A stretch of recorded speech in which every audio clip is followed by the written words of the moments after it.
जय हिंद। स्वागत है आप सभी का अपने YouTube channel Paramjeet study classes में। आज के इस वीडियो में हम कक्षा 10 के विद्यार्थियों के लिए विज्ञान से संबंधित कुछ महत्वपूर्ण प्रश्न को लेकर के आए हैं। ये प्रश्न और इनके उत्तर बोर्ड परीक्षा के लिए काफ़ी महत्वपूर्ण हैं। इनको अच्छी तरीके से देखेंगे और याद भी रखेंगे, ताकि यदि ये प्रश्न बोर्ड परीक्षा में पूछा जाता है तो आप इसके उत्तर को अच्छी तरीके से लिख सकें।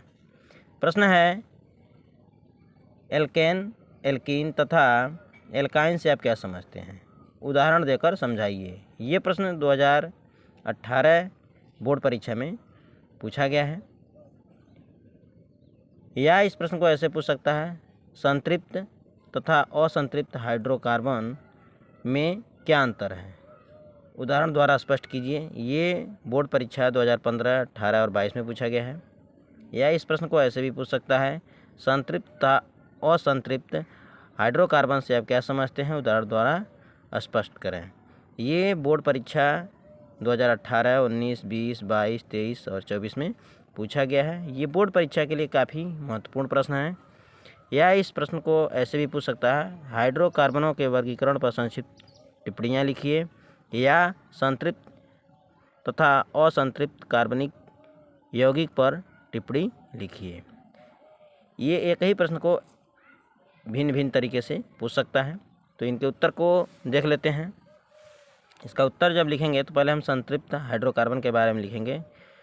सैचुरेटेड हाइड्रोकार्बन इसको इंग्लिश में कहते हैं। वे हाइड्रोकार्बन जिनके अणुओं में उपस्थित कार्बन परमाणुओं में से प्रत्येक की चारों संयोजकताएं एकल बंधों, यानी इसको इंग्लिश में हम सिंगल बॉन्ड कहते हैं, द्वारा संतुष्ट होती हैं, संतृप्त हाइड्रोकार्बन कहलाते हैं। यानी इसमें जो भी बंध बनेंगे वो एकल बंध बनेंगे। इसका उदाहरण भी हमने दिया है, इसको देख लेते हैं। तो यहाँ पर आप देख सकते हैं कि जैसे कि यहाँ पे कहा गया है, कार्बन परमाणुओं में से प्रत्येक की चारों संयोजकताएं एकल बंध। यहाँ पे देख रहे हैं सभी एकल बंध से जुड़ी हुई हैं यहाँ पे। तो ये हो जाएगा संतृप्त हाइड्रोकार्बन, सैचुरेटेड हाइड्रोकार्बन जिसको इंग्लिश में कहते हैं। यहाँ पे सब सिंगल बॉन्ड बन रहा है। कह रहा है कि इनका सामान्य अणुसूत्र CnH2n+2 होता है। इस श्रेणी के यौगिकों को एल्केन तथा पैराफिन भी कहते हैं। ये कम क्रियाशील होते हैं परंतु प्रतिस्थापित यौगिक बनाते हैं। ये कम क्रियाशील होते हैं परंतु प्रतिस्थापित यौगिक बनाते हैं। ये इनके कुछ गुण हैं। अब देख लेते हैं असंतृप्त हाइड्रोकार्बन।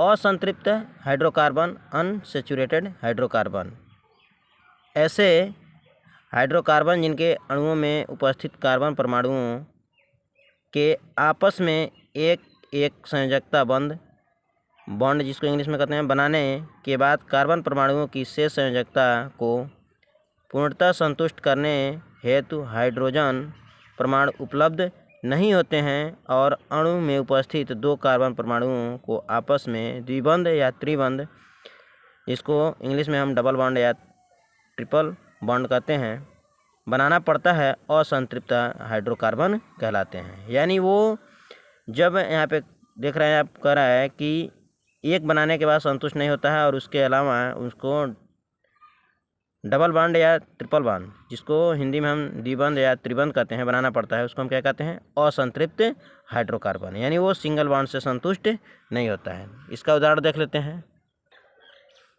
यहाँ पे आप देख सकते हैं कि यहाँ पे एक बॉन्ड बनाने के बाद इसको फिर डबल बॉन्ड बनाया है। यहाँ पे भी सिंगल बॉन्ड बनाने के बाद यहाँ पे त्रिबंध बनाया है। तो ये असंतृप्त हाइड्रोकार्बन हैं।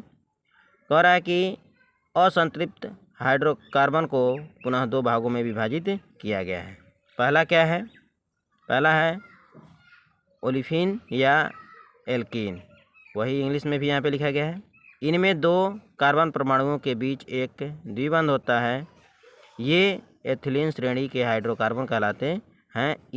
इसका सामान्य सूत्र CnH2n होता है। उसके बाद दूसरा असंतृप्त हाइड्रोकार्बन का ये पहला भाग हो गया। दूसरा हमारा है एसिटिलीन या एल्काइन, वही यहाँ पे इंग्लिश में भी लिखा गया है। कह रहा है कि इनमें 2 कार्बन परमाणुओं के बीच एक त्रिबंध होता है। ये एसिटिलीन श्रेणी के हाइड्रोकार्बन हैं। इनका सामान्य सूत्र CnH2n-2 होता है। असंतृप्त यौगिक संतृप्त यौगिकों की अपेक्षा अधिक क्रियाशील होते हैं, या ये जो असंतृप्त यौगिक होते हैं ये संतृप्त यौगिकों की अपेक्षा क्या होते हैं, अधिक क्रियाशील होते हैं तथा योगशील यौगिक बनाते हैं। तो ये रहा असंतृप्त और संतृप्त हाइड्रोकार्बन।